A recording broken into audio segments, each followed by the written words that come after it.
नमः ओम ऐं ह्रीं क्लीं चामुंडाय विच्चे।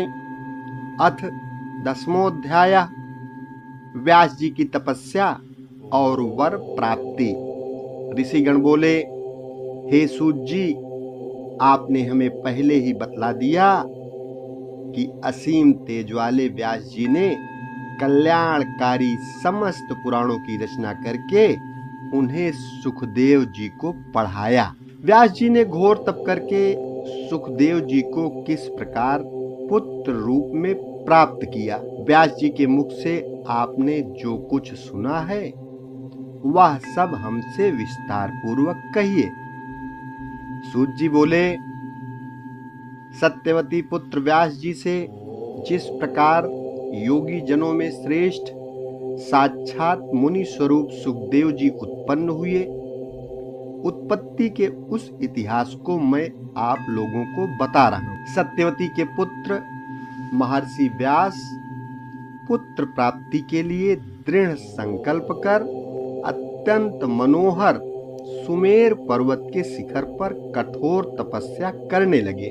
नारद जी से सुने गए एकाक्षर वाग बीज मंत्र का जप करते हुए तपोनिधि व्यास जी पुत्र प्राप्ति की कामना से परात्परा महामाया में अपना ध्यान केंद्रित किए हुए मन ही मन सोच रहे थे कि अग्नि, भूमि, वायु एवं आकाश इनकी शक्ति से संपन्न पुत्र की मुझे प्राप्ति हो। इस प्रकार प्रभुता संपन्न वे व्यास जी निराहार रहते हुए 100 वर्षों तक शंकर एवं सदाशिवा भगवती की आराधना में लीन रहे। अनेकशः विचार करते हुए महर्षि व्यास इस निष्कर्ष पर पहुंचे कि शक्ति ही सर्वत्र पूजनीय है। निर्बल प्राणी लोक में निंदा का पात्र होता है और शक्तिशाली की पूजा की जाती है। जहां पर्वत शिखर पर कर्णिकार पुष्प के अद्भुत वन में देवता एवं महातपस्वी मुनि वृंद विहार करते हैं, जहां सूर्य, वसु, रुद्र, पवन, अश्वनी कुमार द्वय एवं ब्रह्म व्याताओं में श्रेष्ठ अन्य मुनिजन निवास करते हैं, मधुर संगीत की ध्वनि से मुखरित उसी सुमेरु पर्वत की चोटी पर सत्यवती नंदन धर्मात्मा व्यास जी ने तपस्या की। उनके इस तपश्चरण के प्रभाव से समग्र चराचर जगत व्याप्त हो गया और महामेधा संपन्न पराशर पुत्र व्यास जी की जटा अग्निवर्ण हो गई।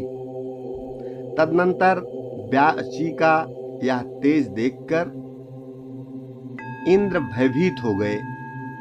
तब इंद्र को भयाक्रांत तथा व्याकुल देखकर भगवान शंकर जी उनसे कहने लगे। शंकर जी बोले, हे सुरेश्वर, आपको क्या दुख है? हे इंद्र, आज आप इस तरह भयग्रस्त क्यों हैं? तपस्वियों से कभी भी ईर्ष्या नहीं करनी चाहिए, क्योंकि मुनिगण मुझे शक्ति संपन्न जानकर ही तपस्या करते हैं। ये तपस्वी मुनि लोग कभी भी किसी का अपकार नहीं चाहते हैं। शंकर जी के ऐसा कहने पर इंद्र उनसे बोले, व्यास जी ऐसा तप किस लिए कर रहे हैं? उनकी क्या मनोकामना है? शिव जी बोले, व्यास जी पुत्र प्राप्ति की कामना से यह कठोर तप कर रहे हैं। इन्हें तपस्या करते हुए 100 वर्ष पूर्ण हो चुके हैं, अतः मैं इन्हें कल्याणकारी पुत्र प्रदान करूंगा। सूत जी बोले, दया भाव से युक्त प्रसन्न मुख वाले जगत गुरु भगवान शंकर इंद्र से ऐसा कहकर मुनि व्यास जी के पास जाकर बोले, हे वासवी पुत्र, उठो, तुम्हें कल्याणकारी पुत्र अवश्य प्राप्त होगा। हे निष्पाप, तुम्हारा वह पुत्र सभी प्रकार के तेज से संपन्न, ज्ञानवान, यशस्वी और सभी लोगों का सदा अतिशय प्रिय समस्त सात्विक गुणों से संपन्न तथा सत्य रूपी पराक्रम से युक्त होगा। सूत जी बोले। तब शूलपाणि शंकर जी का मधुर वचन सुनकर उन्हें प्रणाम कर द्वैपायन व्यास जी ने अपने आश्रम के लिए प्रस्थान किया।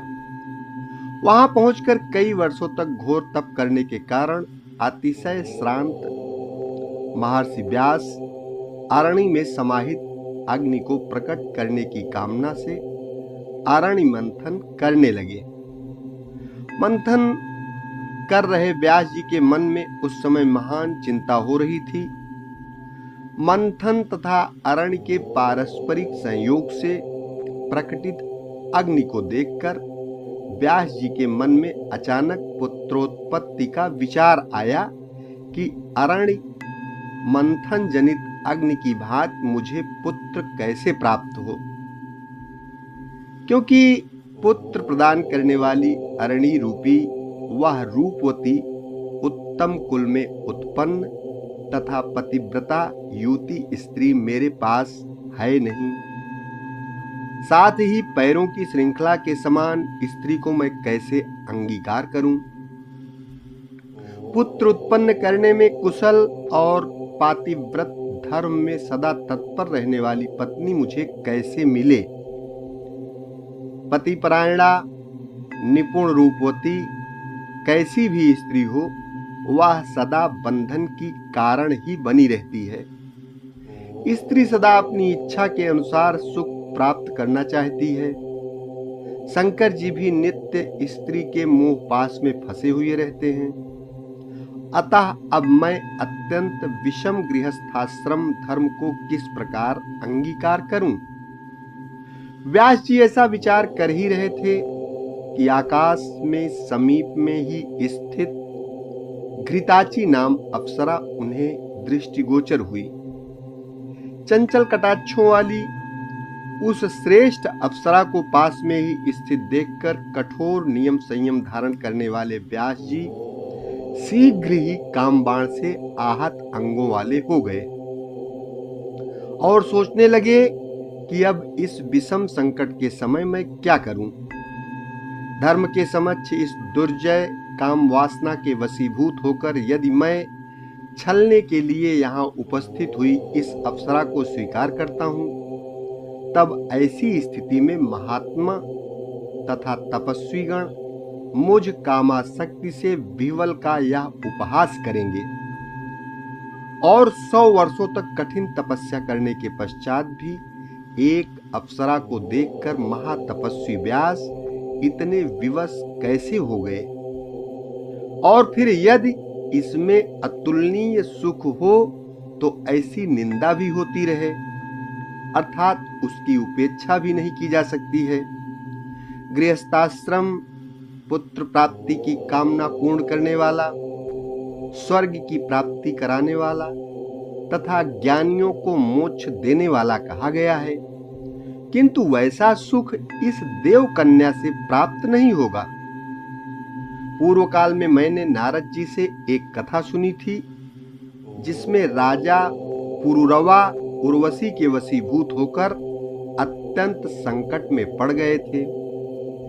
इति श्रीमद्देवी भागवते महापुराणे अष्टादश सहस्रयाम संहितायां प्रथम स्कंधे शिव वरदान वर्णनम नाम 10वां अध्यायः।